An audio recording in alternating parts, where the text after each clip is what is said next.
a lot of people take mental health for granted in composer world.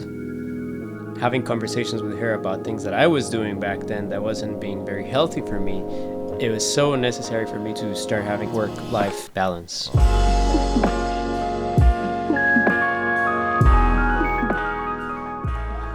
Hello everybody and welcome to another episode of the podcast, The Journey of Becoming a Musician with Iason. Today I couldn't be more happy, honored and grateful to have with me the New York-based composer JUAN DUSSÁN. Hello Juan, welcome to the podcast. Hey, Iason, thank you so much for having me. So excited to be here. Just a small introduction about Juan, for those that don't know Juan. Juan scores films with a unique organic mix of emotional, intimate and modern orchestral scapes, infused with expressive electronic textures that focus on character, story and emotion. Highlights of Dussan's work include Francesca Scorcese Tribeca debut, Crimson Ties, HBO's Chico Virtual, Hourglass campaign with Oscar winner Julianne Moore, and Wells Watson Jr.'s Red Hood. He has been present in many film festivals, and we got him here, so I'm super excited. Yeah, how are you feeling today? Thank Juan? you. Feeling good. It's been a good week. I feel like I was really weak. I was really sick last week, so it's been a lot of catch up to do in the last 5 days or so. So it's been hectic, but I am very grateful that I am not sick anymore, and that I'm back to the game. Yeah. Wonderful. I'm happy that you're feeling better. I see that Thank you you. are doing How a are lot you? of things. I am also doing good. Now I'm focusing again. I think for me, it's like the most important thing for me right now is my mental health. It's also the the equinox, the spring equinox. A lot of changes in our bodies, but I want to focus on how you see yourself now behind the titles and the achievements, because you've done so many great things. But I'm really curious on how you see yourself as a human being, as a creative, as who you are, you know? Yeah, that's a good question. It's something that I don't think about very often because we get so entangled in this industry about what is next all the time. What's the next move? What's the next movie? And since all of the projects are happening all at once and we're seeing things become public now that we worked on several years ago, maybe if not more time, then it's very hard to like keep a steady like, oh, this is what I've done, this is who I've worked with, and I feel good. So it's hard for me to like think about it a lot, but when I do, I feel very grateful that I've had such big opportunities in my career so far. And I think that one of the things that has allowed me to really be grateful about all those things and the titles and the achievements and the films that I've worked with and the collaborators is the fact that I have been like an immigrant in this country, in the US. I'm originally from Colombia. I come from a totally different country and with different culture. And when I came here, I had never scored a film. So it's been a big learning experience since the moment I came here to study and then to work and all these different things, and having to go through these like immigration processes, like having this added level of obstacles. Yeah. It's like it makes you kind of like go back and see every single thing that you've done, put it in a folder, in a case, and then analyze it and see where you are. So those are very humbling experiences to sit down and see all those credits and then pay off for something greater. That's really nice. Oh, I love how you view this experience with immigrating and how it makes you feel so humble and grateful. Yeah, I agree. The perspective is everything to how we see things in life, and Yeah. Do you how do you see yourself? I did a podcast with another artist, and he told me I feel like I am, connecting the divine if with the people because Mm. the music is magic in real world. How do you what do you think about yourself? Do you do something similar? Have you thought about that ever? Hmm. Yeah, I mean, in a lot of ways, I think what we do is magic too. The fact that we can come to any sort of media project and put music in it and then add such big meaning to it out of that is incredible. It's an incredible power. And I'm very grateful to have that power in a lot of situations. It feels important. But at the same time, I feel like one of my main goals with my music in particular is to be as true and as original as I can to my influences and what I like and how I like to write it. It's very common that here in the US, for example, you're labeled a certain type of composer just because you come from South America, then you're the person who has to write South American music or Latin music and all these kind of things. Or if you come from Asia, then you're the perfect person to write Mm, Asian mm, music or traditional Asian music, these type of things. And while a lot of people do that and they do it really well, that is not something that I've felt as part of my artistry. Like I'm not good at writing Colombian traditional music mm. or Latin music in particular. I'm good at writing music for stories, and the story can be whatever it wants. And I one of the things that I've want to do with my career is like show directors that I don't have those limitations that kind of like society put on you of like, oh, if you come from Colombia, then you can only tell these Latin American stories about struggle and immigration and all this. No, it's not only that, it's a lot of more things that I can tell. I love that. I love that. And what are you mentioned you want to be true and authentic to your influences? Uh, you mean the influences that you have from from the latest things that you were like Hans Zimmer or this is what you mean, right? I mean more like influences. It's such it's so abstract. I feel Internet. because Yeah. I like so many kinds of music. Of course, Hans Zimmer, John Williams are some of my heroes in terms of film scoring. They got me interested into what I do for a living right now, but not necessarily writing like them is something that I want to do or achieve because I mean they already the best at their own style, and I really stand no chance to in comparison. Like there's no way Yeah. I would not compare that. But I mean more like my influences of like the music I was listening to when I was growing up, Mm. like you know something like music that is not really film. Honestly, it's other types of music and combination of all different kinds of music, of classical music, of um, Oh yeah. progressive rock and metal, of Billy Joel, things like that. Like all Oh. these seemingly random artists and styles that I've always been surrounded by in my life.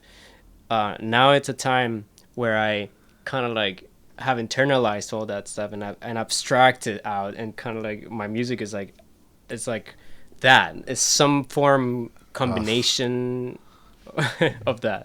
Yeah. I The don't know. one thing that Yeah. really surprised me to discover when I researched you a little bit more is that I discovered your great skills in playing the classical piano. I was Thank you. really Yeah. surprised.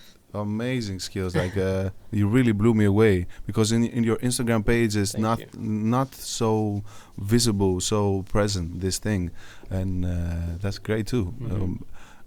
Do you practice still classical piano, or is it something that it's still high in a high level because you did done so much work?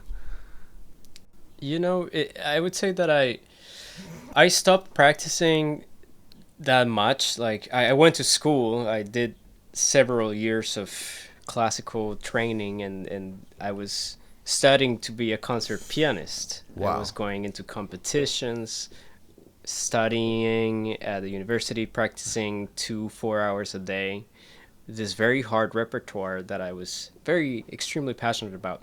But when I started having this interest about composing was the moment when I started using those skills more as a tool for me to compose music more than, oh, I want to continue practicing and having my technique and becoming a concert pianist. It takes all the focus and effort in the world to become that. Yeah. At the same time, it takes a lot of effort and dedication to become a film composer. They're both like entirely different jobs, and they require a lot of tools and focus. So I had to really focus on one of them if I wanted to really master it. And for me, it spoke more to me that the composition, the film scoring side of things. So I continued with that focus. Still, I practice from time to time, and I learn from classical music as much as I can, because it holds a very special place in my heart from studying it for so many years. And I always get back to the classics. Now, as a composer, it's very cool to get back to them because it's more analytical instead of like, oh, how can I just decipher this phrase and play it perfectly? It's more like, what instrument in the orchestra would play that phrase, and how the composer orchestrated back then. Yeah. So I can kind of replicate that and do something similar. It's more like that analytical thinking right now, which is something I didn't think about when I was studying piano. Very interesting. Yeah. How the shift happens. Why do you think why do you think you chose the film composing path? What from that world spoke to you and made you take this decision? You know. What is it there that you find that gives you more pleasure, more satisfaction, you know, than classical? I think I have some possible answers Yeah, for of course, this. of course.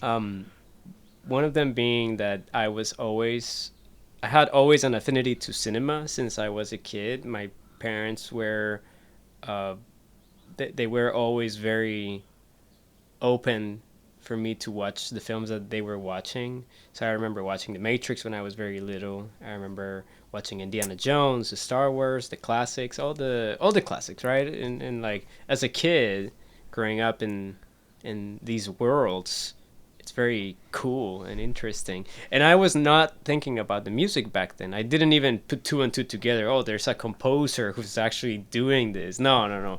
I was like absorbing the story as a fan. And that was really important to me, to the point that I started making homemade videos and movies with my friends from school. I would invite everybody over and like write a makeshift story, whatever, like kind of, like the classic, like we're all in a casino and then hell lets loose and everybody dies. So, and then we would film it after school, and I would go ahead and edit it myself and kind of like find some of my favorite soundtracks and put them in the movie and then show it to my friends. So I did a lot of that when I was a kid, and I think that sparked some of the interest. But then as an adult, or I guess as a young adult studying classical piano, one of the things that I found was that I kept trying to do things in the music that I was playing. So if I was playing Beethoven, for example, I would try to do my own thing, my own interpretation of what Beethoven would sound like, my own dynamics, my own things. And then my teachers would get furious at me because it's not what is written on the page. So it's like, why are you playing a forte if it says piano? Or why are you playing legato if it says short, and all these things? And I'm like, my response was because it sounds good to me, and it's what I kind of want to do. So, but of course, in the classical tradition, that's not a very good thing to do. No. So I learned the hard way. Just gotta play what's on the page, and that's fine. That's great. But all my life, I continued having this sense of like I wanted to do something more than what's just on the page. And that brought me to improvisation, to learning jazz, to learning all different kinds of style of music, so that I could be more free. and Freedom. I could have this, like, yeah, I could have this freedom that I was really yearning for, that classical music didn't give me. I think Oh, a combination of all of these things is what ended up making me go into film scoring, because it combines all of these things. Like, it combines the love of film and storytelling with that freedom that composers need to have to come up with original ideas to create these worlds of sound. oh my God, this is really, really big. I see that in myself and in friends that I have that study classical piano. This tension and this they insist, teachers insist to play as it is, and they restrict you in a way that takes away this freedom that you are seeking. And Yeah. yeah, and how It's did this? understandable, though. I mean, if somebody was playing my music, I would want them Oh yeah, to interpret it the way it was written and not their own way, right? But at the same time, yeah, if there's somebody who is trying to do something artistic and creative yeah, and original out of something that I wrote, that is yeah. gonna elevate the piece or elevate the concept to another level, I would be totally down to hear something like that. It's just the classical tradition is very, it has its Strict. rules, and you gotta respect that. Yeah, At it least is what that's it how is. I was taught. Yeah. Yeah, I totally get it, and it's okay. How did this journey, this transition, happen for you from classical pianist to film composer? Studied some years. Where? Tell us more about this journey. How did it go for you, Hmm. from dreaming Yeah. to just So doing all these things that you are doing now? right. Yeah. Um, in my mind, the transition started from the very first moment I started studying music formally. I think that's when I started studying to be a film composer, as well as studying to be a pianist, because the theory classes I at see. in college were so interesting to me. They were taught in such an engaging way that I was able to understand it in a very fundamental level and then apply it into my playing very easily too. And I was able to teach it to other people very easily too. So, like, I feel like the theory aspects of composing I started learning very early on. Modes, scales, chords, progressions, modulations, all, like, counterpoint, all these things. I was really interested about all of these things in college. Yeah. And then transitioning into, like, the film stuff, I didn't know where to start, so I graduated college. I started studying online. There are so many online resources to learn how to compose for media, free resources on YouTube. Um, I followed a number of channels, but, like, one of them was Orchestration Online. Is really cool, like, all about orchestration, not necessarily film related, but it went really deep into classical orchestration, how the orchestra works and the instruments within the orchestra. So I started, like, binging all this content, watching it, and that was something I didn't learn in school, for example, like how you orchestrate. It's something I started learning on YouTube. I also took, like, online classes. Like, I took the Hans Zimmer master class at some point. I Mm. saw, like, maybe 100 Did that too. videos from different. Yeah, yeah, you did it. Yeah, it's great. The internet is great, and that was back in 2016, 2017.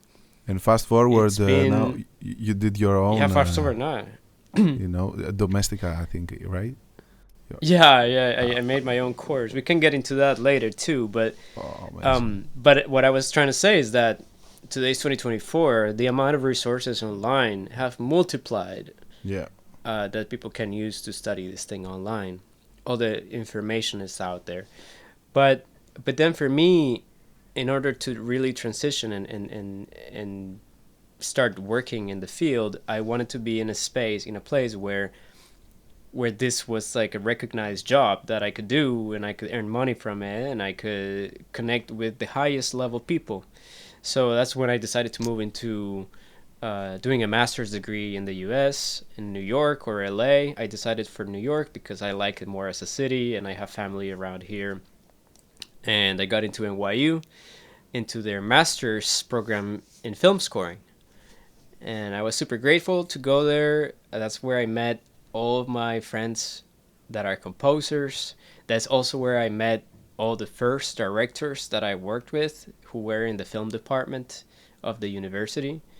And that's kind of like where I really solidified my craft as a composer, and more so as a film composer. Like I had so many recording opportunities, playing with orchestras, like sending my music to an orchestra to play it, New York, New or York. to quartets, to ensembles. Yeah, exactly. It was like I wouldn't have had that This is same great. level of Opportunities. thank you. Yeah. I wouldn't have had that same level of intensity and practice that I had here had I stayed in a place like my hometown, where I could only go to school for jazz or classical. That's it. There's nothing more. How was this Or at least transition there was nothing. from It was fine. It was fine. I had visited the U.S. a lot before. I have some of my closest family lives in New York, so Oh, I that's almost helpful. came every year.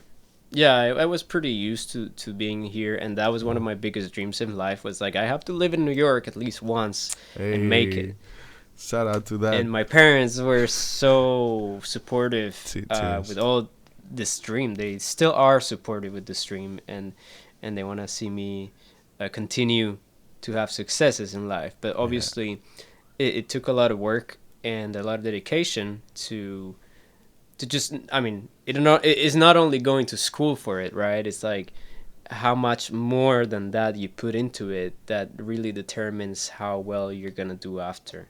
It's like how many people are you meeting? Are you connecting with as many people as you can who are going to hopefully be there after you graduate and continue supporting your career? And that's something that I did consistently since the moment I got here. I was like always thinking, again, we're going back to this, always thinking about what's next, never thinking about what you're doing at the moment, but it's like what is next, what is next. And that mentality is taking me to a lot of good places, but also I feel like I need vacations pretty often. It's easy to get Do you burnt take out. vacations pretty often, or is it something that you wish to do more often? Now I you're wish I married. could do it more. Congrats on that. Yeah, of I wish I course. could do it more. Thank you. It's a huge thing. I'm super happy for you. Oh, thanks, man. Yeah, no, we're so happy. It's actually, what day is today? Today's the 22nd. Today Yeah. is exactly a month A since month. we got married. I know. I saw it. I remember. This is Yeah. fantastic. Yeah, today's 1 month. It was 1 month. our second anniversary, and we got married at the steps of the Met Museum, which is the same place we had our first city date. So it was very poetic in that way. Beautiful photos. I saw. It was. I'm so happy for you, man. Yes. Thank you, That's man. wonderful. Thank you. I appreciate that. Yeah, no, it was like meeting Jen was like really special, and she has been a person who's influenced like the way I view myself in my niche in my career, let's say it that way. A lot of people take mental health for granted Oh in man. composer world, and I think that, I mean, and Jen she's a therapist, a behavior therapist. So she's great at pointing out the things that you do that are affecting things like your mental health or your physical health, if you will.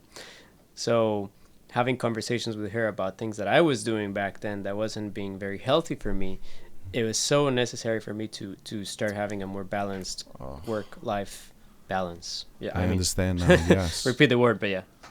So she really helped you to get closer to your higher self and be more healthy mentally. Oh my God, that's huge to have a partner that pushes you to go higher and deepen your relationship with yourself in a good way. Oh yeah. I mean, that was, I I used to date musicians a lot, so I never felt that. Oh, that's I never interesting. felt so after I decided I'm not gonna date more musicians anymore, then I met Jen later, and it was like a blessing to find such a great person with great ideas and advice for me. So yeah, so it worked out. It worked out. Um, so you've been doing amazing collaborations with some of the best in the game of music and composition composition. Rolly, and more. Like recently did a collaboration with Native Instruments. How is it for you to do these things, and how do you feel? And yeah. How is it for me to do these things? It's very fun. I like it. It was one of my dreams as a little boy learning how to play the piano, looking up to my idols like Jordan Rudess, who, for the people who don't know, he's one of the most prolific keyboard players of all time. Keyboard player for the band Dream Theater. He's one of my childhood heroes where I got into music too. I always saw his videos being like a product demonstrator for Korg, and I said, I want to do that. I want to go and play instruments for these companies and show how they work and show their sounds and all this stuff, and I'm just gonna do that.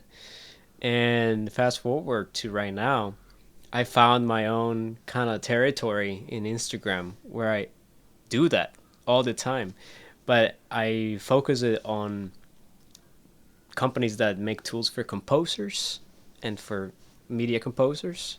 So like you mentioned, Rolly, Native Instruments, Vienna Symphonic Library was one of my recent collaborators. This company from France called Expressive E. They make this keyboard called the Osmose. Let's Yeah. talk about this, please. I got you in the spot that I wanted really badly. Yeah, can yeah, yeah. can you compare? Can we compare the Osmose with the Rolly Seaboard Rise 2? I've mentioned that in one of my comments on Instagram, and I was really curious to know more about this.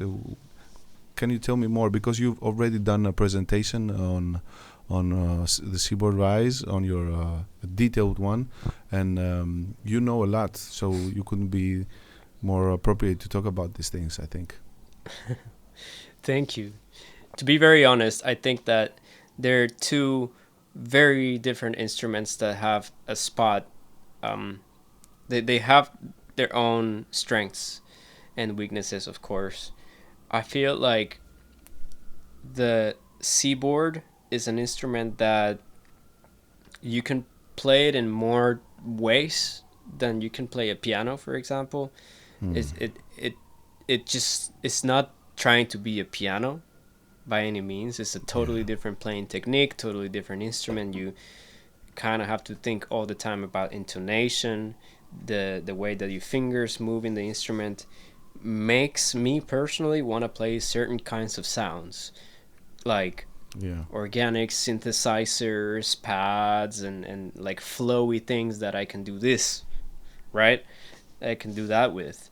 Um, the feeling in the Osmose is a little bit different, where it's still trying to be like a piano, like a traditional piano, but with the added tools and effects that you can play on it. So, for example, if you're trying to do vibrato and that kind of stuff, it's way easier to control the Osmose, in my opinion, because I'm already a Mm. pianist. It's so much easier to play it, to just sit down and go for it and make it sound good. Whereas the Seaboard took a little bit of time for me to get used to, Mm. and it would take somebody who's not um, expecting it to be different from a piano. It would take them a long time to learn it. I'm still there. So I have the Seaboard. I can't. I'm not there yet. Yeah. yeah, no, it's hard, man. It's like even when I try to record some stuff with the Seaboard, it depends on like how difficult it is. It's like I have to do multiple takes and practice it and all this stuff. But the results are amazing, in my Oh. opinion. Like what you get from it, if you really know how to sound design the stuff that you're playing and make it responsive to your fingers. That's the magic of the Seaboard. That's the magic of the instrument. The Osmose, on the other hand, has an amazing set of sounds that it sounds amazing because it's like its own box. It's an outboard gear box. It's not like controlling any software on the computer, so you have to plug it in by audio. Really? And you can just plug it in with MIDI and stuff. So yeah, you have to do that. But the quality of what you get, that sound design that you find inside the keyboard is really, really powerful. And it feels almost analog, if you will. Oh, wow. It sounds almost analog. So it's really cool. It's a really cool different instrument, and I think my favorite thing about the Osmose is the how much you can press into the keys, to the point that you can just like softly touch a key and then you're already hearing something. And then you can really go down, down, down, down, all the way down and hear a very fine-tuned curve of expression that changes in the instrument that you're playing. Whereas on the Seaboard, I like more the horizontal space, how you can play with the horizontal space. You can play in between the notes, but you can also play above the notes in the ribbon or below the notes, yeah. And then moving up and down, left and right, I think super great on the Seaboard.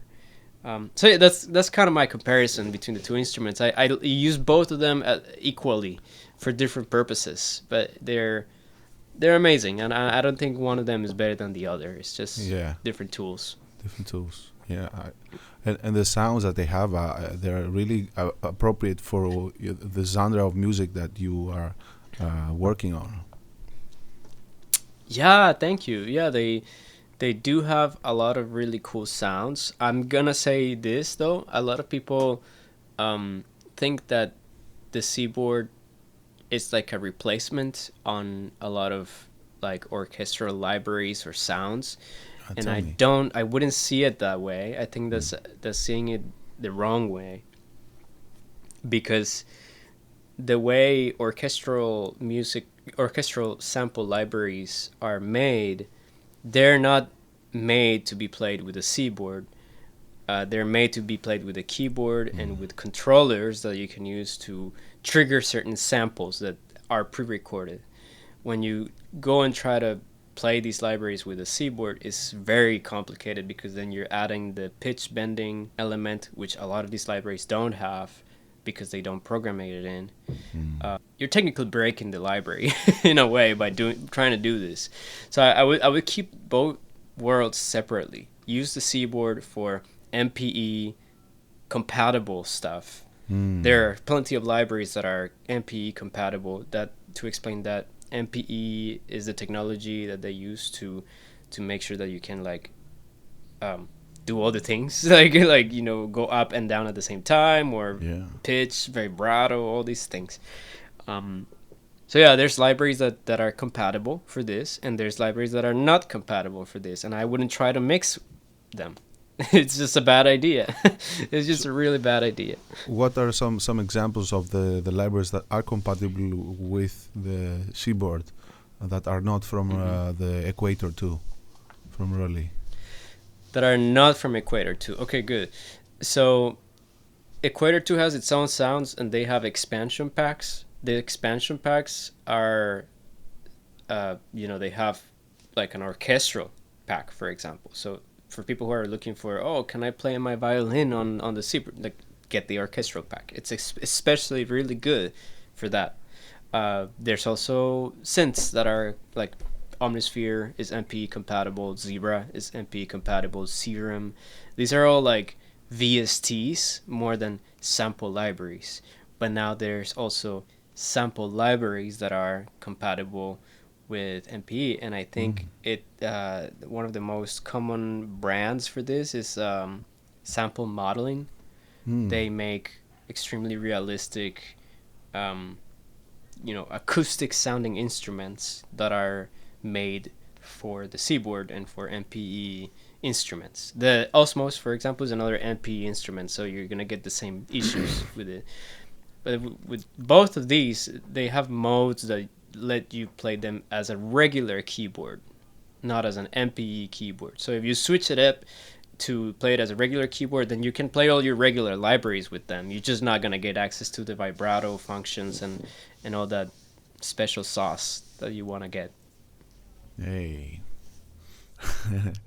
Sorry to get a little technical there, man. It's Yeah, I'm very no. passionate about this We stuff.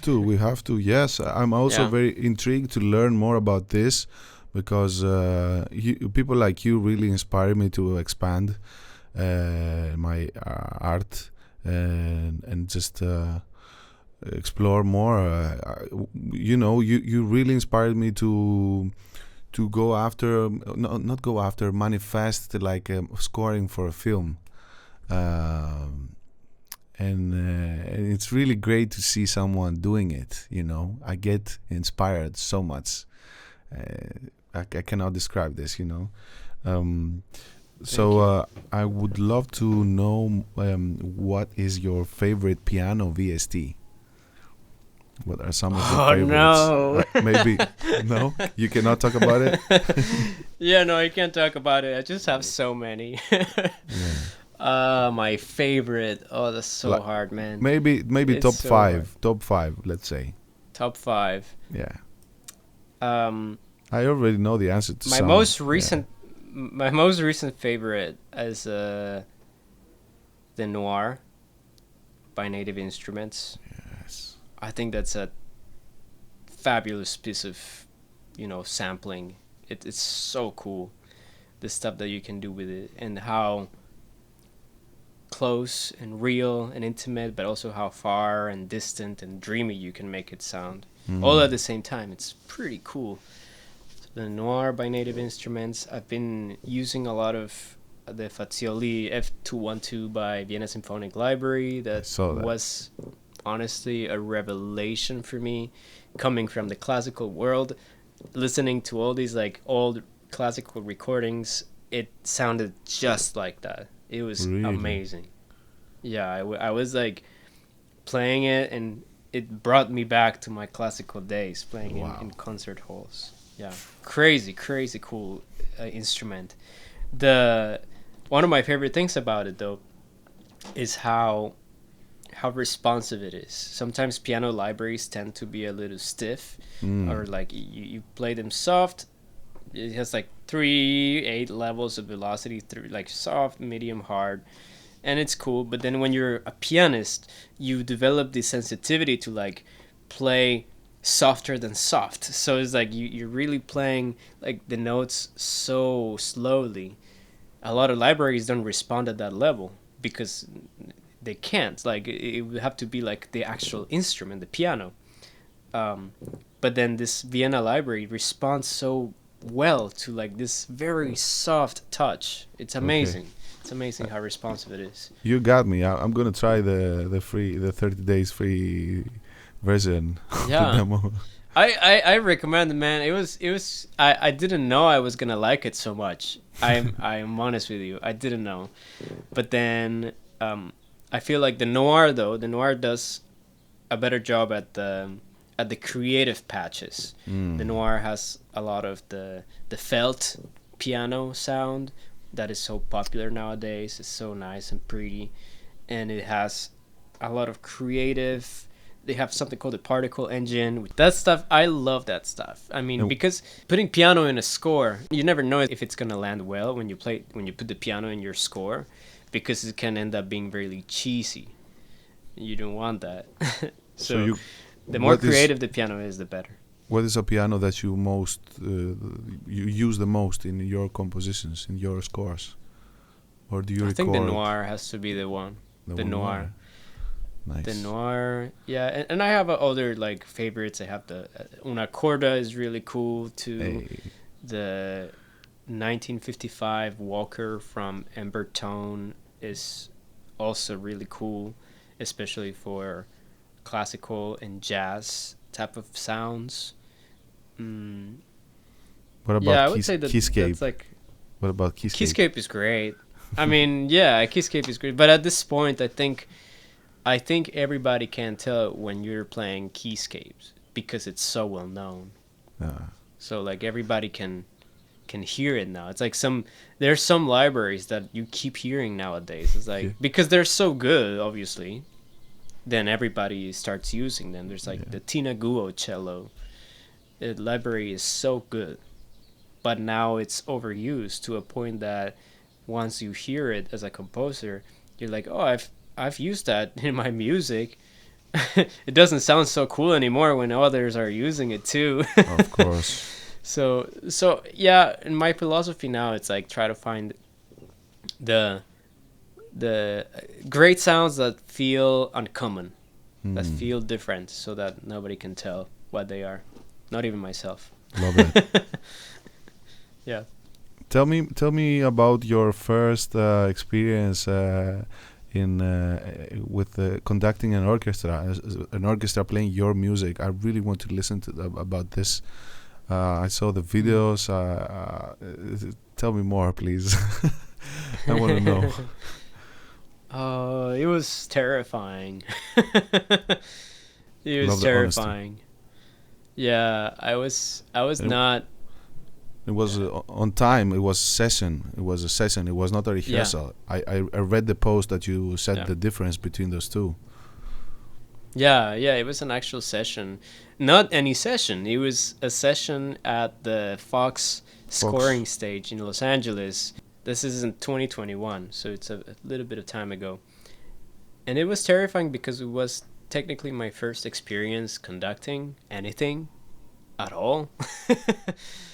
And it was part of a greater intensive called the LAFCI, where they pick 10 composers every year, and they have a whole week of very intensive coaching in Hollywood. So it's like, and you get lessons from Conrad Pope, the guy who orchestrated the last Harry Potter films, the first Harry Potter film. The people who work with John Williams, all these people are like there coaching you on not only conducting, but also composition and orchestration and music preparation and all these different things that make a performance epic. Yeah. So it was my first time going into something like this for conducting. I was terrified. Even after completing my studies at NYU, I was like, I know how to write music and all this stuff, but I don't know if I can show up to this. It's gonna be challenging. But then I found that most of the people who were there were in the same boat as I was, conducting for the first time. Some others had some experience conducting in the classical world, so we had to kind of like move that thinking into the film world because it's incredibly different. And this is one of the things that I talk a lot about in my Instagram is like that comparison going from classical world to film world, how so many things are just not the same way. They just don't work the same way. And it's not because we're lazy. It's just because if they were that way, there would be a lot of money that was wasted in sessions. And so after training for a whole week in conducting smaller ensembles, I conducted a pianist, I conducted a string quartet, a string ensemble, like a string orchestra. It was like a very intensive week. We had a lot of training. And then the last day of that week was the big recording session at Fox, where we would score. And we had to score like 2 minutes, like anything. We could bring anything we wanted. And then we had to record it with a 50-piece orchestra. I think at the time it was a little bit less people since it was just right after COVID. So we have some limitations. But it felt like the biggest group I'd ever worked with. And it sounded amazing. The first note that they played sounded epic. I was like so impressed. I mean, it was in Hollywood, so the best players in the world are there for this type of stuff. So I was not so surprised that they were able to do that. Plus, my music wasn't that difficult. But you also did a great work in notating the score really well, because I see from your post on Instagram there is a huge difference in notating for film and in the classical world also. So you learn a lot to give the musicians the opportunity to play so well. Thank you. Yeah, exactly. I mean, I must thank NYU for a lot of what I learned in terms of notation for film music. But then in this intensive, I have to thank Booker White. He was one of the people who was there coaching us and reviewing every single page of every single score and every single part that we prepared for the session, and telling us like this note, if you space it out like 2 millimeters to the left, it looks more like a triplet than what you have now, and it's gonna help the player. Like little tiny details like that are so crazy to me, and I learned a lot from Booker. And I mean, for the people who don't know, Booker is like the person who oversees every single recording project at Disney. Everything goes through him. Wow. And nothing gets recorded unless he sees it. So he's the person to go to in terms of music preparation for film. He knows what's gonna work. And then having my music reviewed by somebody like him, it was really, I mean, a great experience, definitely. But then, like you said, ultimately it made the process of recording a lot more fun for the musicians, because they were able to just play it perfectly the first time and then focus on interpretation and making it a lot better, rather than being stressed out trying to figure out a phrase that is too difficult to play and we only have enough time for a couple of takes. So yeah, at the end of the day, there are a lot of things that are done differently in film notation just for the sake of time, but they're also for the sake of the enjoyment of everybody in the room, including the musicians who are there sight reading, stressed, and they don't know what the next page is gonna have. Yeah. I'm really interested to know what is the best piece of advice that you got from a teacher, because you've been you had many great teachers and many great mentors. What is the best piece of advice that you got from a mentor or a teacher that it really sticks with you and stays and it really influenced you a lot? I think it's an interesting question, you know.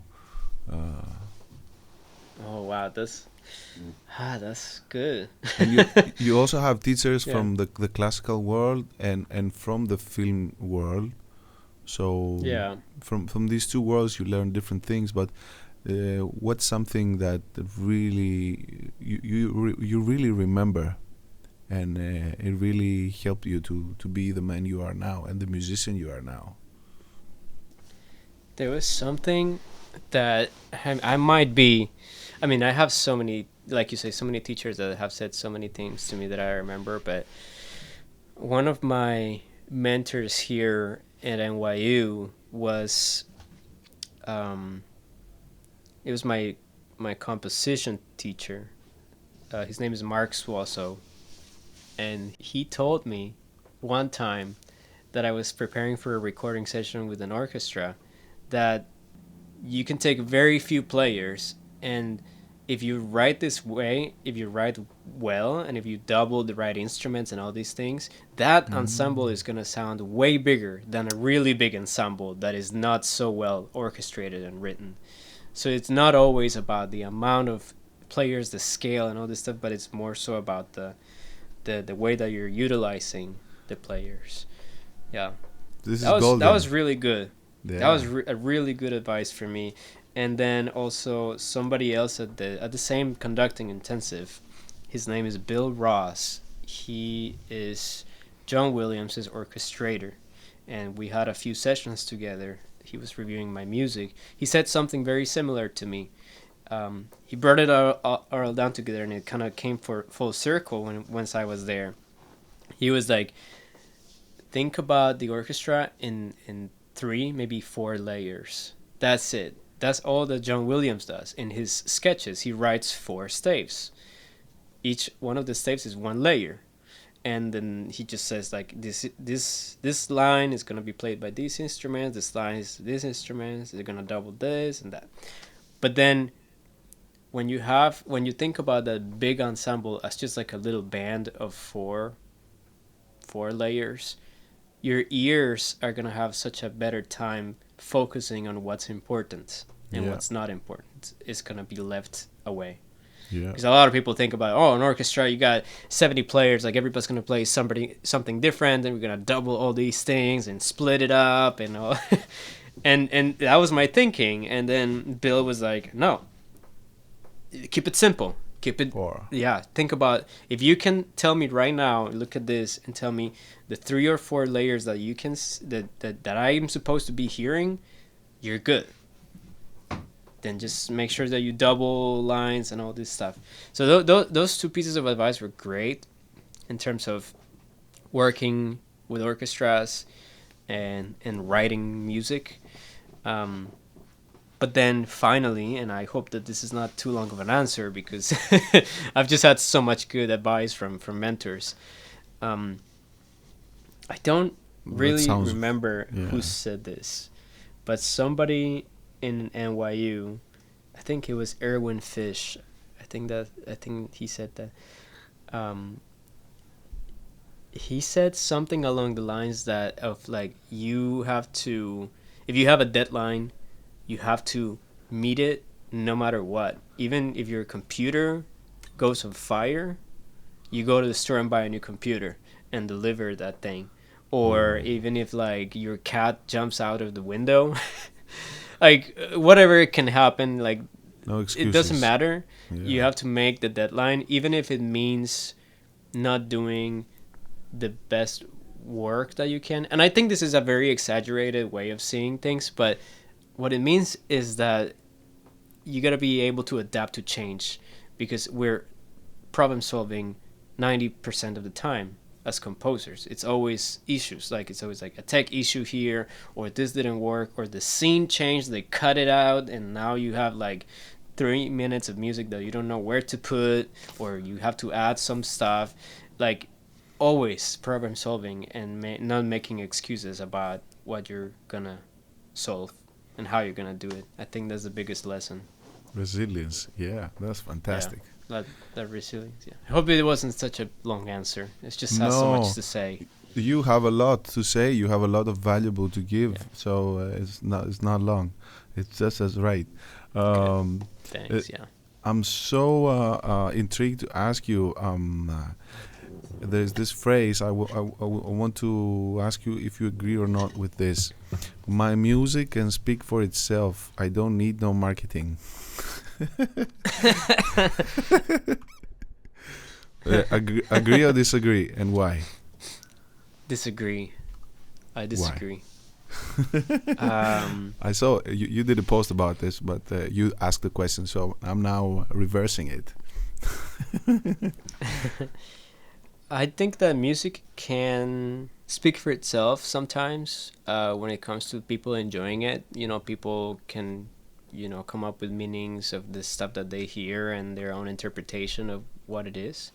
But when it comes to the profession of media composition, where you're actively pitching music to people who are going to put that music in their stories, you gotta be able to transcend and let them understand what the music is about in a very fundamental way.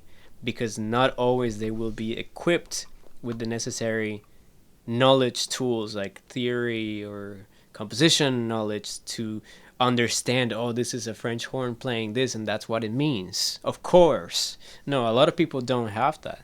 A lot of people don't care about that even.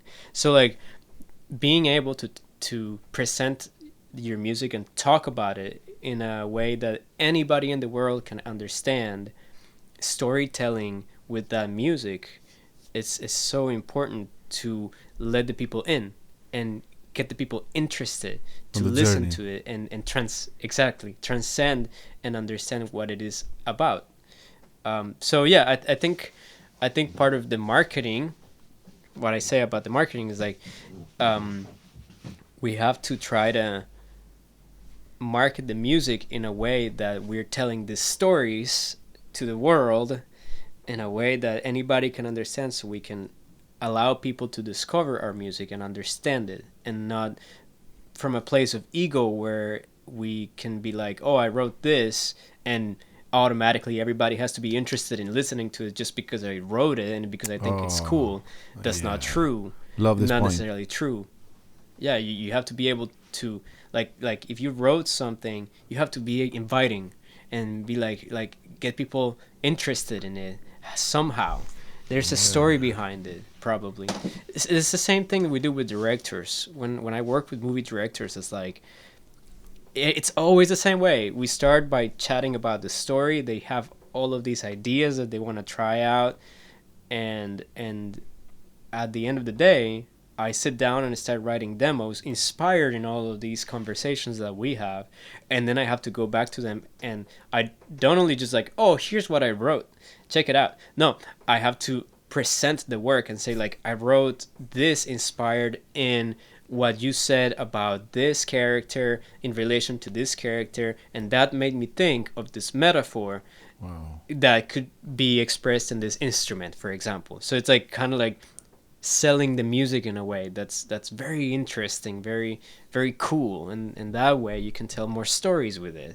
That way you can reach more people that is not just musicians. Yeah, because the music is good, but you have to like bring the music to the people and invite them. I love this point so much. Thank you for this. Yeah. It's something like that. I mean, I don't know if you agree with all this. It's a very controversial opinion, I guess. I don't know, like, because in classical music, at least coming from the classical world, the music speaks for itself. You don't have to explain what it is. You should not have to explain what it is, because it's enough by its own merit. It's so well done. For example, Bach Partita, you don't need to explain what it's about. You can probably explain when it was written, under what context in the history of Bach's life, but other than that, it's like, that's it. Yeah, it's a big difference. And you fast forward to today, and especially to fields like media scoring, where as a musician, as a composer, you're all the time collaborating with people who are not musicians and composers. You have to make sure that you're able to speak in that language without going to your tool set and confusing everybody with a bunch of terminology that they don't understand. Yeah. Do you see yourself? Do you think you are a perfectionist, or where you are with that? Because we all want to give our best because we love it, but there are some limits to it. You know, you can become very obsessed, and I don't know. Maybe it's a good thing to be obsessed with music because it's a good thing for you and the world. But I don't know. There are so many things to it. How do you see yourself? What's with that for you? Yeah, I think I used to be more of a perfectionist before. I've learned not to be so hard on myself when things are not perfect. I mean, at least I try. But it actually made me, like, being more conscious about it myself has made me realize that I can identify people who are really perfectionist around me, and then I don't connect as easily with that anymore. Back in the day, I was really perfectionist. Nowadays, I'm like, I can't let go of things more. That's beautiful. It's hard though. It's hard because our profession is very, like, we have to be very calculated with what we do. Every single detail counts. Yeah. It's tricky. So right. I kind of have to learn how to turn it on and off. You know, if I have to make like 10 revisions for a track that I have to deliver tonight or something, I have to turn on the perfectionist in my head just to be able to go through that. Because then otherwise it's not gonna be good. But then if it's something for myself, like, let's say a piece of content that I'm working on is not necessarily perfect, I can let it go. I can just let it go. Yeah. Yeah. I think it's also I agree with you so much. It's very healthy to maintain a balance between those things, between giving your best self and being okay and letting go. And it's really helpful when you've done like 17 revisions in one track and they ask you to deliver the first. You know, it's helping a lot to go through that easier. I And know. Yeah, yeah. it's the story of our lives, man. It's just what we have to do. Yeah. Um, Tell me about the writer's block. You did a very good post recently.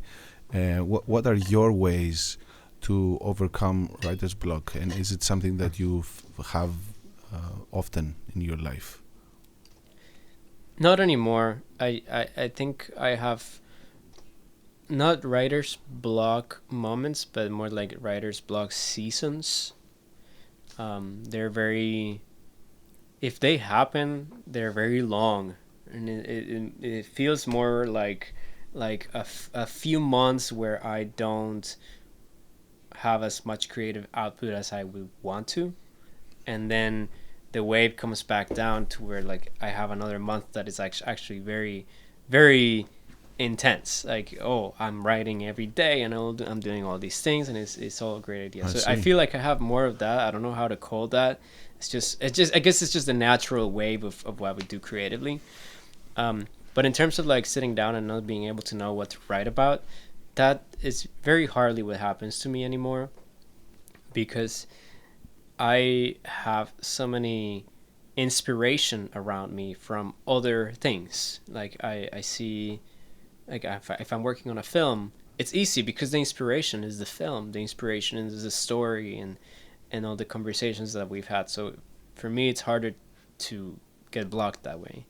If it's for a trailer or a commercial or anything like that, it's like it's always very formulaic. You have a brief, you get told what to write, how to write, you get your references. Yeah. Has to sound like this, um, and then when it's a brand project, it's the brand itself kind of gives you the inspiration, because most of the times I'm demoing a specific product or sample library or a plugin, and then when I play it automatically tells me what I should be doing with it. You Yeah. know, if I'm demoing a piano library, I know exactly how I should be doing my thing.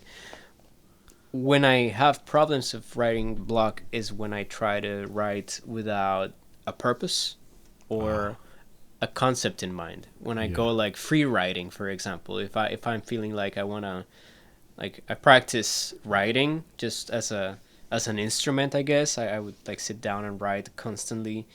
Um, if even if I'm not working on anything, I would just sit down and write something.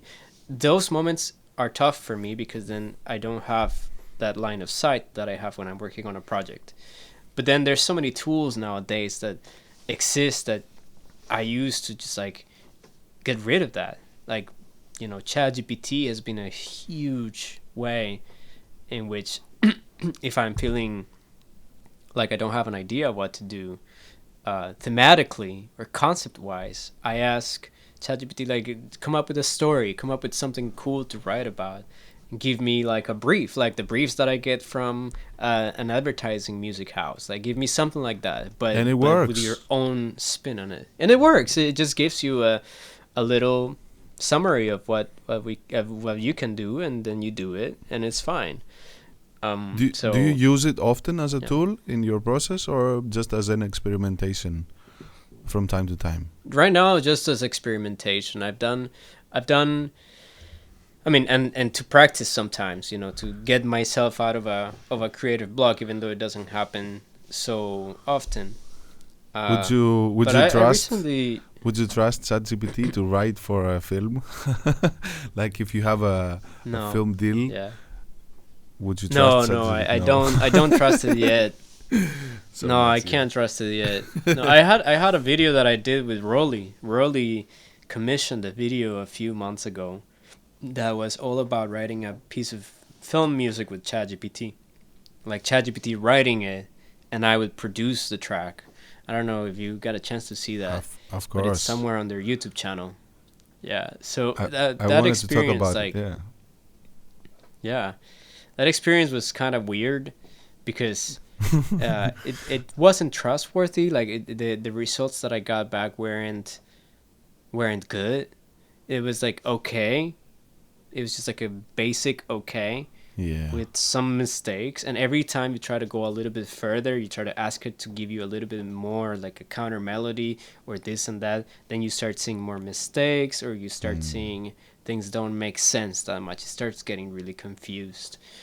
So something very simple to write with ChatGPT took at least 4 times as long as it Ooh, would have taken me to just sit down and write.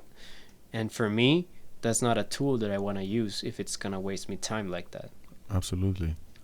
Yeah. Tell me more about the brand deals and about the financial part, because it's a huge part.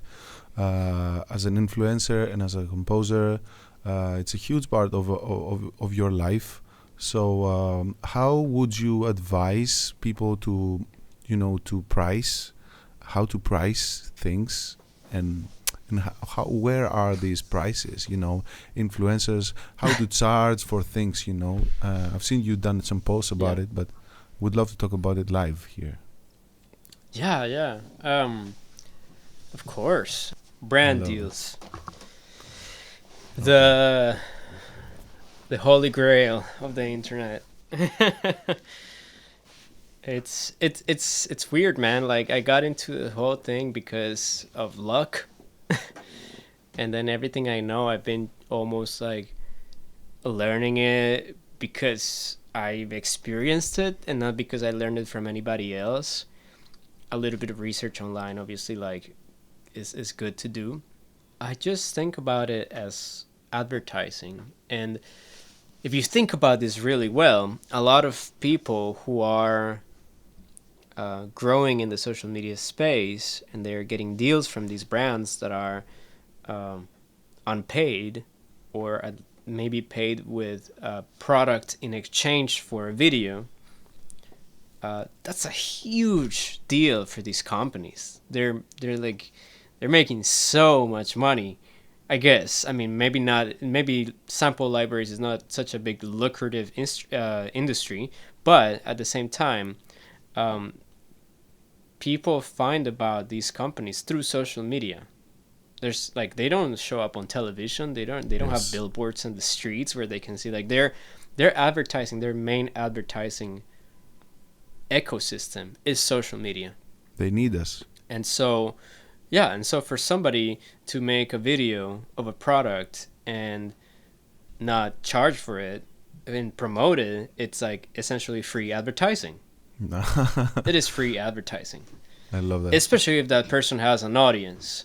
If they have an audience, like a considerable audience, it would be considered free advertising. And of course, I'm not saying that you can't do pay like Free. brand deals for free. Like, I do them all the time myself because of certain perks that some brands have over others. Like, it depends. It always depends. It's like when you price your work as a composer. Sometimes you're gonna have to do work for free because you're exchanging that for a really good connection, a really good collaboration, or the opportunity to be in a really cool project that you Ca- wouldn't be, yeah, that they wouldn't be there otherwise. And can I also share something that I also discovered from a creator online? Before you get a brand deal, making videos about the brand can bring you to a brand deal. Yes, Like that's what I did when I was tell a me. kid. When I was a small kid, I was trying to get in touch with Rolly. So Oh I my bought a god. Seaboard and I started making videos on my YouTube covering this, like, Black Panther or Coco and like these soundtracks. And I did it so much just for fun They couldn't ignore that you. one day Rolly was like, "What is this? This is awesome. Work with us on some We stuff." we love Juan. Come on, yes. Yeah. Po po po. I So didn't know. yeah, And it's a did it took long for you to get this deal with Rolly? yeah, of course. It took like maybe a year. Oh. And I Yeah. got discouraged when because I got the Seaboard as well, and I would love to have a deal with Rolly when they didn't Yeah. reply or you know. Well, it's hard now because the market's saturated now. It's like everybody You think so? since the pandemic. Yeah, since the pandemic and the rise of TikTok and Instagram Reels, there's been this like necessity to have content on a constant basis all the time, and there's creators who come and go, and they're like the industry has grown in such a, like before the pandemic you wouldn't even know what, like, a creator with a brand deal, what is that? Like Yeah. that was not common back in the day. But now It's you can not make a common. living. Maybe on YouTube. Yeah. Yeah, on YouTube you could make like a sponsored content with sponsored segments, and that's still a thing, but the short form wasn't a thing. Yeah. Nowadays it's like short form is great. It's maybe the easiest way to get into people's radars. And so there's a necessity to make more of that nowadays, and brands have developed their systems and their marketing strategies to include digital advertising budgets for their yearly campaigns. Like they have a roster of influencers that they usually work with, and they have, you know, they negotiate some prices for certain campaigns, and etc etc. It's like it's a whole industry. What's It's a whole industry.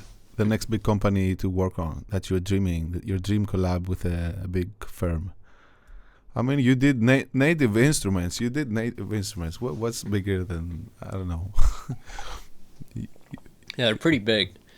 They're pretty big, but I don't know. I mean, I feel like I've done almost all of them, like all the music brands that I ever dreamed to do.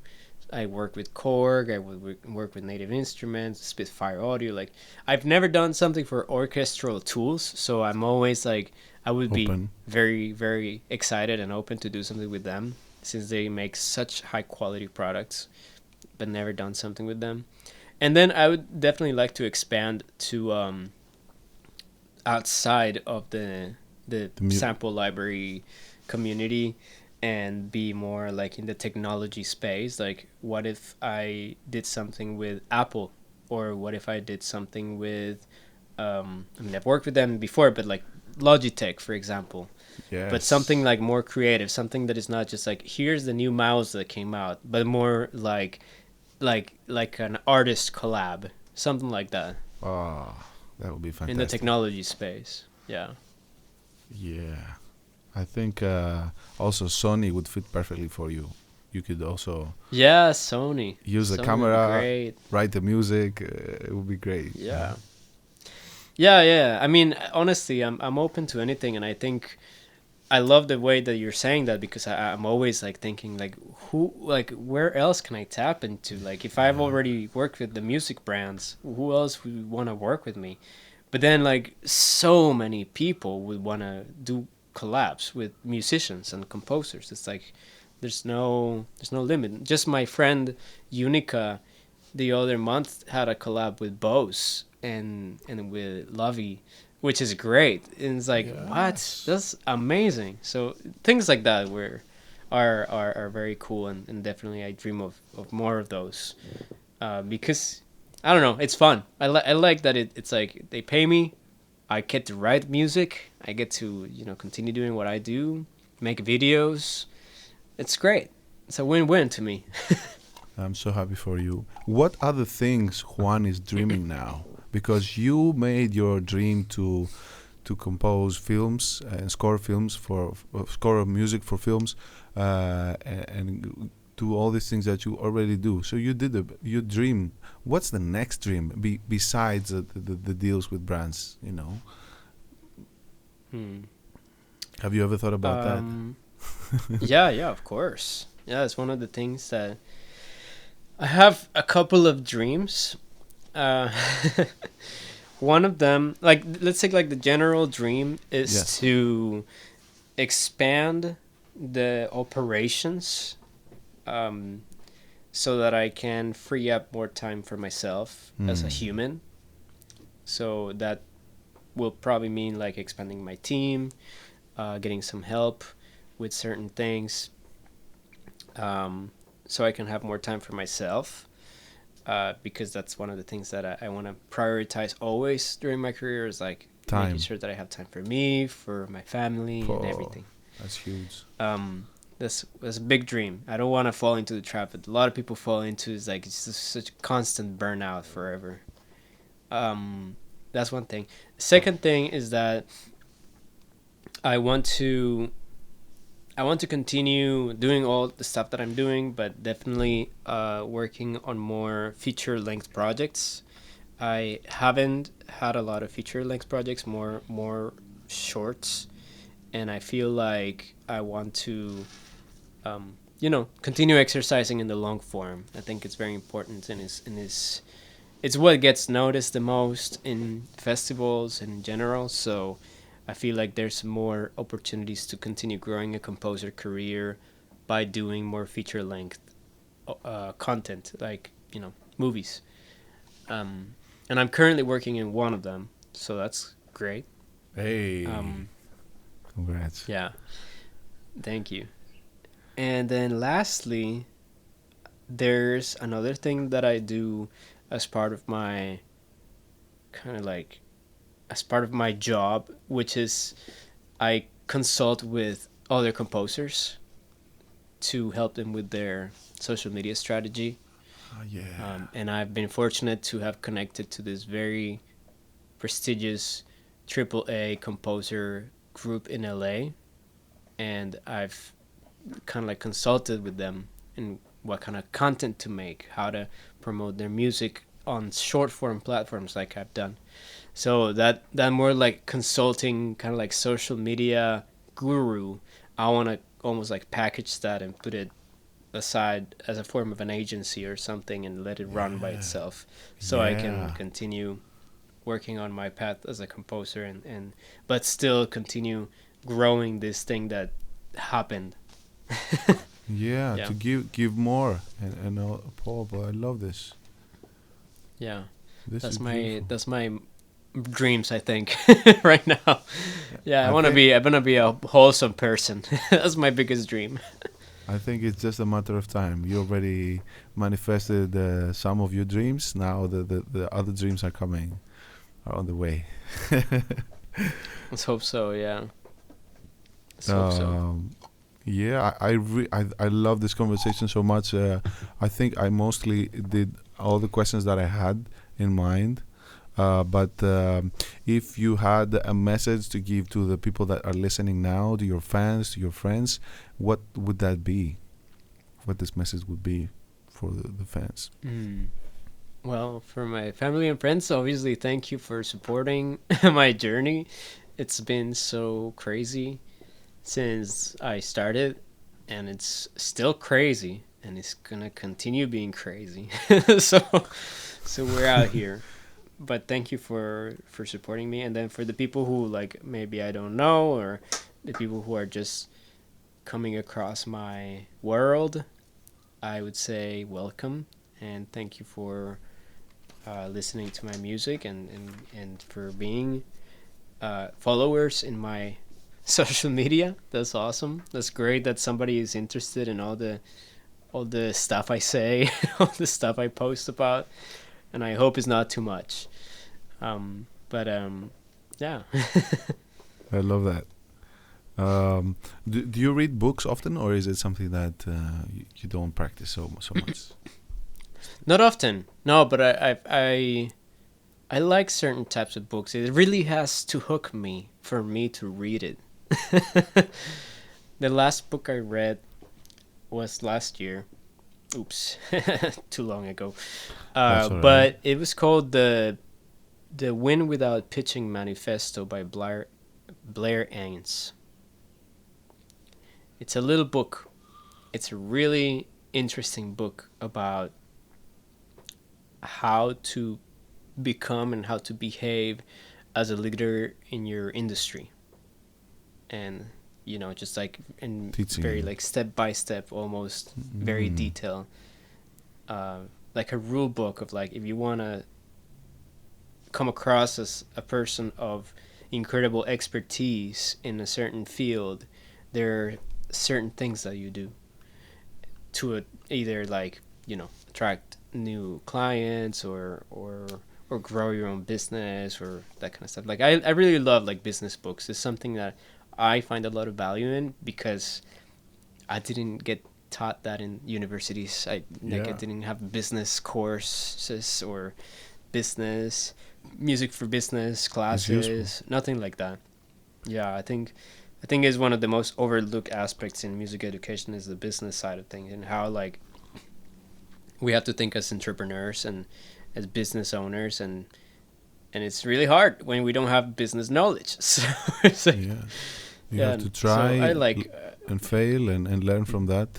You've done that a lot. I can tell. Tell me, what is your favorite movie to watch? Well, let's get to that a little bit. My favorite movie is Interstellar by Christopher Nolan. Yeah, And that's my favorite top one. And what's the dream movie that you wish you would write the music about, or like a past or future, like something like this, Something that's already existed, something that already exists. Yeah, or maybe a next episode of a movie that already exists. I don't know, something between those two. I wish I wrote the music for. Oh man, I don't know because The music is already great. The themes that you love. it's already great. I can't do it better. Yeah. I can't do it better. I guess In the future, what would you like to write on? in the future. Really would love to do if they ask you to. I feel like something like Poor Things would be a lot of fun to do. Did you watch the movie? Yes, so loved it. It's something like Poor Things, something that I know that that's not A24. It's like I think Searchlight Pictures or something, but it has that A24 feel that is like, it's indie, but it's a studio film. It feels smaller in scale but big in ideas and concepts, and it is unapologetic in everything it does. So it's like I would want to work on a film that felt like that felt like an indie with big ideas, big studio support, and a lot of freedom to be creative and not and do things outside the box. I think that's something that Poor Things did so well, and you would do so well scoring that thing. I can tell. I can imagine. Oh, I don't know. It was really well scored. Yeah, no, it was great. But yeah, something. I think that's my favorite type of project for me. It's like, it's something that doesn't feel too mainstream. It doesn't feel too calculated or formulaic, but more free. It's a little detached from reality. You love freedom just like me. It's really important.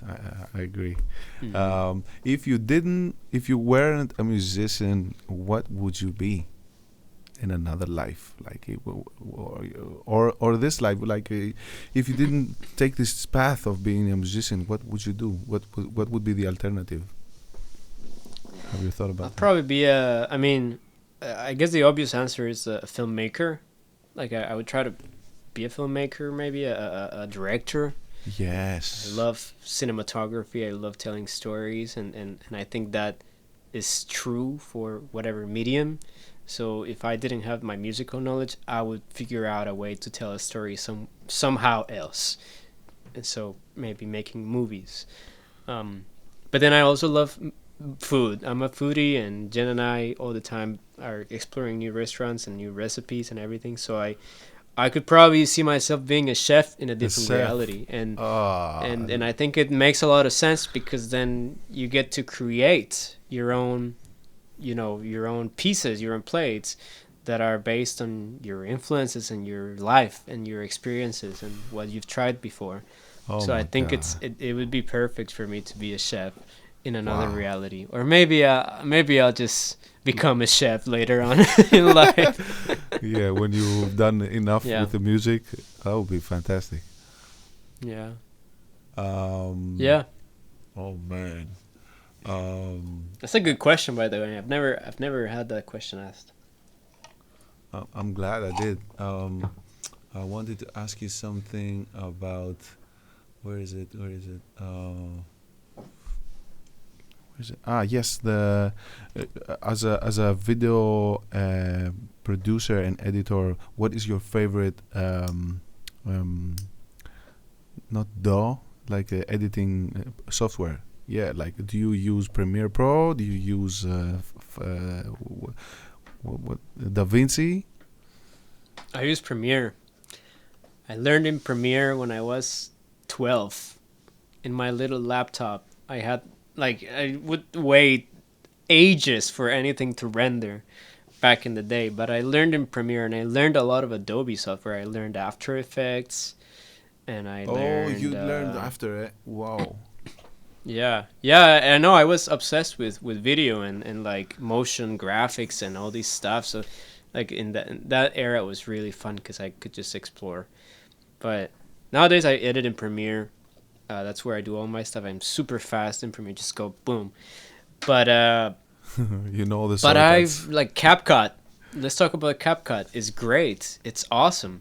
It's so easy to do stuff there, and I was skeptical at first because like another mobile editor is gonna be the same thing, Ah, yeah. not gonna have good stuff, but it has everything. It's amazing. Sometimes I even just use that, and I don't use Premiere to Masking and create some everything. content. Yeah, yeah. No, I remember the last the last Native Instruments video that I did. I edited the shots on Premiere, but I edited the captions and the little titles of the video in CapCut. I was like, I'm just gonna transfer it to CapCut so that I can see what's gonna look good in the end in on the phone and have a reference for what I do. And I did that, and it worked. It was great. They liked Imagine. it. Go figure. Yeah, Wow. yeah. We have a lot of tools. We're very grateful. I'm very grateful for that. To use the tools and combine them. Me too. Um, No, it's great. It's great. I think that I don't call myself an editor because I don't want to disrespect the work of like people who've really trained to be editors for a long time, and I am a music editor. I am officially a music editor, but not a video editor. I have so much experience doing it that I just do it really fast. I just don't have the knowledge, like the school knowledge, like, yeah. oh, here's 1 foot of a frame and this, and then you cut here and you no, I'm not like that.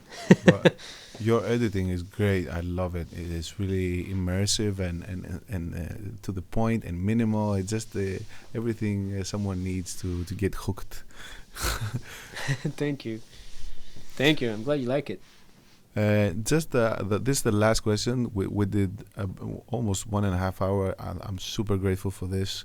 Uh, Yeah. we What's your creative process looks like? I know this is a very generic question because you have different projects, so it's a different process. But let's say you start to compose for a film. What's the first thing that you will do? What's the first instrument that you will open to use, and how would you move next? If we're assuming that I already had all the conversations I needed to have with the director and all of that is out of the way, because for me composing starts there. It Mm. starts from the conversations, from the interactions and the concept phase, I call it, when we're like just bringing ideas to the table and saying like, what if we tried this, what if we tried that for this character. Then when I'm actually writing, what I would start doing is going through all of this material that has been spoken, that has been tried. I go through any references that I have to go through. Like references, I mean like music that they've sent me that sounds like what they want. Ah. I just listen to it, try to listen to it once, maybe twice, and then forget about it. And then depending on the type of film, it's gonna tell me more or less how it wants to be started. Some films have a more thematic, melodic score that need like specific melodies with chords written for characters. So by nature, that's something that I would do in the piano more often. Like I would just sit and sketch stuff in the piano first. Yes. But there are other films, and by the way, my favorite kind of film scores are the ones that are more textural, that are not relying on melodies so much, but the themes are more like ambiances and textural things. and for that, a piano draft is not useful at all. So in those cases, for those type of films, I would try to start composing from a concept or from an idea. For example, sonic phenomena, like what happens when you put these two pitches and then you start hearing the differences between the two, like something like that, like a concept like that. I would try to explore it with sounds, with synthesizers, with the Rolly Seaboard, with even with sampling. I remember one time I was working on this short, and none of my libraries, none of the stuff that I had at the moment was helpful to get to the sound that the director was trying to get. Whoa. Yeah, no, nothing was helpful. Everything was like, I don't know. The director was like very clear about like how he wanted something kind of abstract. And I had libraries that sounded like that, but it was not the kind of abstract that he was meaning. So I had to call my friend Sabrina from Atlas and tell her to sit down with me. I sent her a couple of like handwritten things that came out of my head, like nothing too fancy. It was like I wanted to figure out a way to play in the violin the concept of being out of breath. That was kind of like the brief. It was like, how do you show musically that you can't breathe normally, or that you have this difficulty breathing? That's difficult. And it was something very hard to do, but it was great because the director was allowing me to be abstract with the music, and so I could tap into extended techniques in the instrument. I could tap into a little bit less common ways of using the violin. Yeah. And we sat down on the phone for like a whole hour, and we tried different things. She showed me how to do certain sounds, and we kind of like went back and forth with this sketch that I wrote.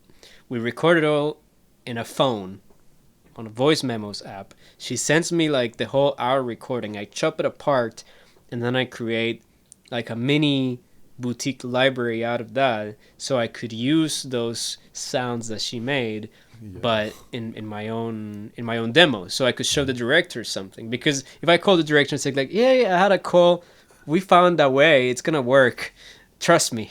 No, that's not how it works. So I started demoing the film and putting together all these cues from this phone recording that we had. Jesus. And that's an interesting story. And and then we went back once the director listened to all of this and said, I like it, great. Ooh. We went back, but now like serious. We had a quartet, and then we recorded the lines and everything the way it was supposed to be recorded, not just, time stretching a violin line until it fit. Yeah. So sometimes it happens that way. Sometimes it happens an easier way, which is the piano sketch way. And some other times it's just, it starts from like a more sound design approach, where what I want to start doing is just creating a sound that I have never heard before, and from that I can get inspiration to what the music is gonna sound like, and then the music can start like developing from there.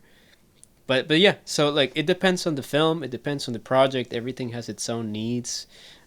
For the people who took the Domestica course, Yeah. I one of the scenes that I well, the scene that's like the final project, that score originally was a very electronic synth based score.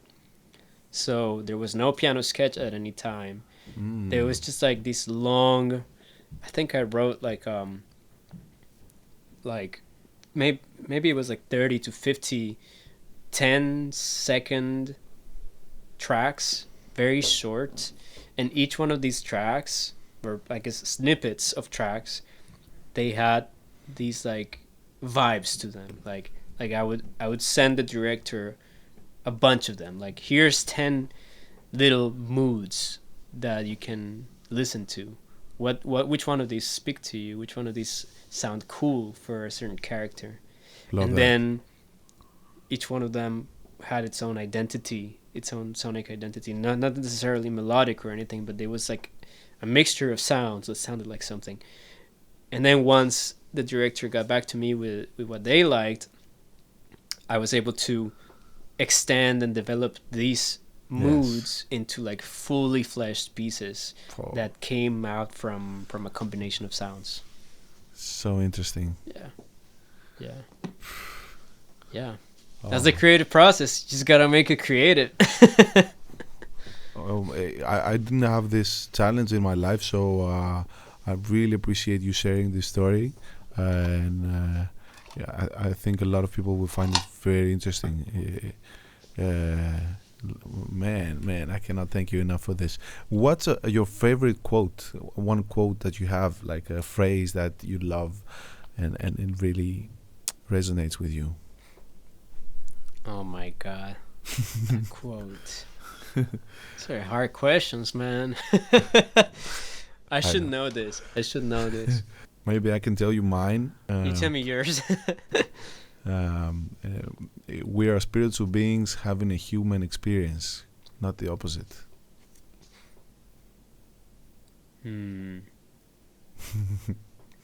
What's the first thing that comes to your mind? Doesn't have to be your favorite. I have a ton of quotes I love. This is probably not a friendly quote, but tell me. Billy Joel used to say at the end of his concerts, "Don't take any shit from anybody." Hey, that's a great and quote. I was like, yeah, but I was like, as a kid, I was like, what does that mean? I don't get it. And then as an adult, as a musician, and especially as a composer who is always trying to deal with feedback from everybody, sometimes you just gotta listen to yourself internally and say and decide what's the best course of action for something, away from the criticism of collaborators or other people or the audience. So yeah, it's like super good. It's like one of the biggest pieces of advice is literally that. It's like, don't just stay focused on your lane and do the stuff that you want to do, and don't let anybody else take it away from you, because it's what makes you happy. So that's I think that's what it means to me. It could mean different things to other people. I love that. So poetic. It's so poetic. It is what it is. It's just we need to protect our energy, our creativity. So it's perfect. I love this. Yeah, that's it. I should have a better quote. That's my homework from next time. Okay. Is there something that you would like to share with us? I think it's a good time to close, to wrap this up. I don't want to take any more of your time. Is there something that you would like to share, or you want to talk about it before we close? Yeah, I don't think we spoke about the pricing thing, but if you don't want to, we can skip this. Yeah, we can touch on that. Yeah. Thank you. What part did we miss? Like, how would you price things as a creator and as a film composer? The Yeah. budgets. So the way I price my work as a composer is dependent on the type of project that I'm doing and who it is for, and dependent on how much I'm giving away the music rights. So it there's no one way to tell you, oh, it's like $1,000 per minute of music. No, I never do that. That's very common for video game composers to do, not for me. It's a different thing, yeah. So it depends. Yeah, if it's a trailer, then usually trailer editor houses and all these stuff, they have their licensing fees, and it goes, it can go from a few $1,000s to like several thousands of dollars. For commercial work, there's usually a fee that I determine with the music house that I'm working with, or if I'm doing the project myself without a music house as an intermediary. It also depends on the brand that I'm working with, if it's like how big the brand is, what talent is attached to the campaign. For example, I worked on something that had Julianne Moore in it, and for that, I mean, the music wasn't that difficult. It was like maybe 45 seconds of a piano piece, but it was such a high level campaign, so important for Hourglass Cosmetics, that we The price charged have like to something match like that. around, yes, we charged something around like the $10,000 mark for that 45-second piano solo piece. It wasn't even Wow. recorded in a studio. It was just maybe from a library, I think. So that that was Interesting. that happened too. I mean, it fluctuates. There's no way to tell you any standards of any kind. I mean, for feature films, Yes. what I'm doing right now, I'm working with the budget that the filmmaker has. It's an indie project, so I can't expect to be, getting like 5 or 6 figures out of this feature film, obviously, because it's not backed by a studio yet. But so I can protect my rights, I can keep the ownership of my music, and I can trade certain things to make sure that I can maybe use the music in the future to earn more money in a different way, license it to somebody else, and have a little bit more freedom. That's important. In the yes. space of brand connections, it's competitive because one of the main factors to determine your worth in social media, sadly, is still your follower count. And I say sadly because for a lot of people, it's not representative of the amount of interactions that you get. A lot of people with an insane amount of followers have very little interactions because they have poor engagement, or because they maybe bought half their followers, and so that led to like very poor stats. But then there's also a lot of accounts with small followers who have a tremendous engagement level, and they get so many comments, so many people active. And I'm happy to be somewhere in that sphere where like there's a lot of engagement, though not as many like hundreds of thousands of followers. No, I have a lot of followers, yeah, but it's not like hundreds of thousands. So the pricing that I have, it depends a lot on that, but it also depends a lot on what the brand wants. If they want just a shout out of one of the products, or they want me to break it down, sit down with the product, the library, and go through the sounds, make a composition, record the composition. Like, there could be a number of things. There's also whether or not they want the content to be exclusive, or if they're going to add paid ads into the content, making it a paid promotion. That would usually make the pricing go up for me. So again, I don't have a standard rates or anything like that, but I kind of work with whatever the brand's budget is. I bring it into reality by saying, hey, this is the budget that you have, and this is what you need, and those two things are or are not like together, like they're not working together, or they are, I don't know. Some brands have a very good understanding of how much this costs, and so they allocate more funds to this. But a lot of other big brands who should be putting more effort into this, they have very poor budgets for things like this, and it's very sad.